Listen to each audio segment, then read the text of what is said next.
جی بسم اللہ الرحمن الرحیم۔ سب سے پہلے تو میں خورشید بھائی آپ کا شکر گزار ہوں کہ آپ تشریف لائے ہیں۔ آپ کی مہربانی، آپ ہمیں حالات سے باخبر رکھتے ہیں اور آپ اپنے اخبار اسلام میں اچھی خبریں ضلع رحیم یار خان سے بھیجتے ہیں، جسے پڑھنے کے بعد خوشی ہوتی ہے۔ آپ کی صحافت میں اللہ اور ترقی عطا فرمائے۔ سب سے پہلے تو میں اپنے ضلع کے تمام علماء کرام کا شکر گزار ہوں جن کا امن کمیٹی سے تعلق ہے اور جو امن کمیٹی میں اپنا کردار ادا کرتے رہتے ہیں۔ الحمدللہ 10 محرم کا دن خیر و عافیت کے ساتھ گزر گیا اور ہمارے ضلع میں کسی قسم کی کوئی فرقہ وارانہ لڑائی یا جھگڑا یا فساد نہیں ہوا، سب کام خیر و عافیت سے ہو گئے۔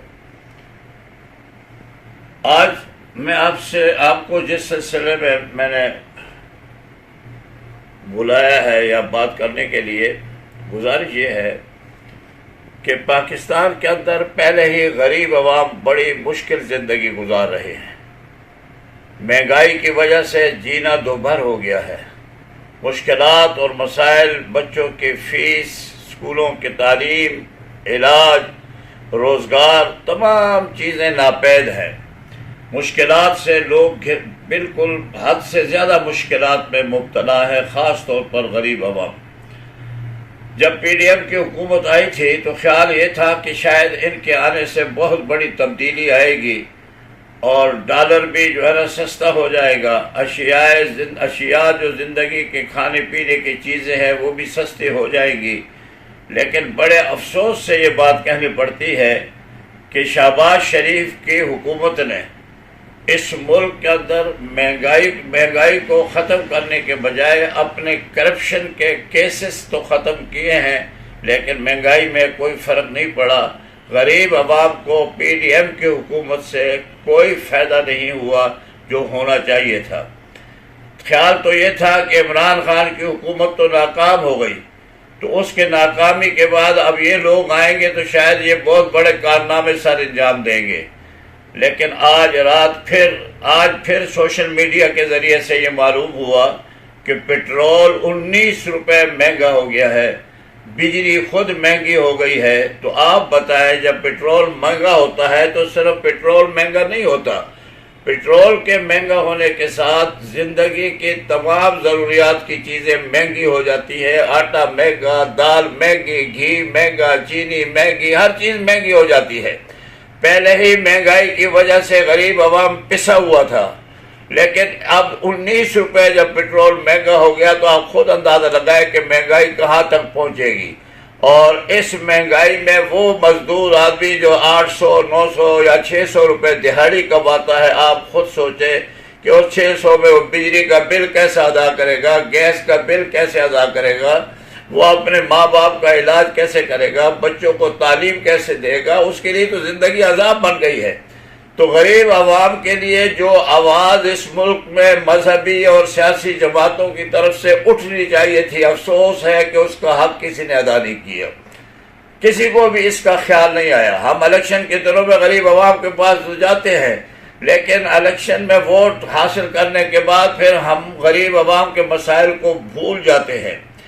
اب جو مہنگائی ہوئی ہے، مجھے تو ڈر لگ رہا ہے، خوف آ رہا ہے کہیں ایسا نہ ہو کہ پاکستان کا غریب عوام بغیر کسی لیڈر کے، بغیر کسی قیادت کے خود گھروں سے باہر نکل آئے، نعرے لگاتے ہوئے سڑکوں پہ آ جائے اپنے حقوق کے لیے۔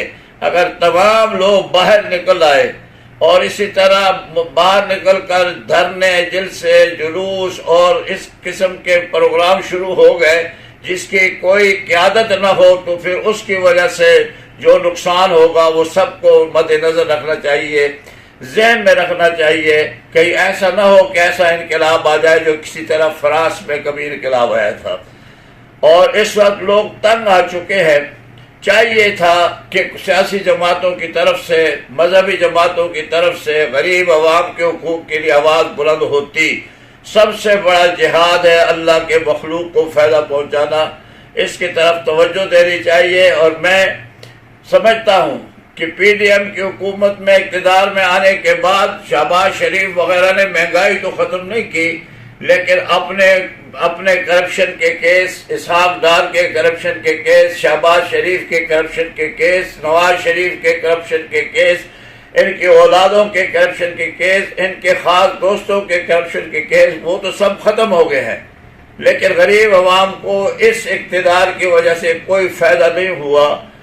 ہم انشاءاللہ کوشش کر رہے ہیں کہ اس سلسلے میں جلد ہی اپنے شہر میں کم از کم ہم ذمہ دار لوگوں کا ایک اجلاس بلائیں اور ان ذمہ دار لوگوں کے اجلاس میں یہ باتیں ساری رکھیں، کچھ ان کی سنیں، کچھ اپنی سنائیں، اور پھر اس کے لیے کوئی نئے عمل طے کریں۔ انشاءاللہ جلد ہی میں اپنے شہر کے سیاسی کارکنوں سے رابطہ کروں گا، سیاسی رہنماؤں سے رابطہ کروں گا، اس لیے کہ وقت آ گیا ہے کہ غریب عوام کے مشکلات کے لیے کچھ آواز اٹھائی جائے۔ اللہ ہمیں اس کی توفیق عطا فرمائے۔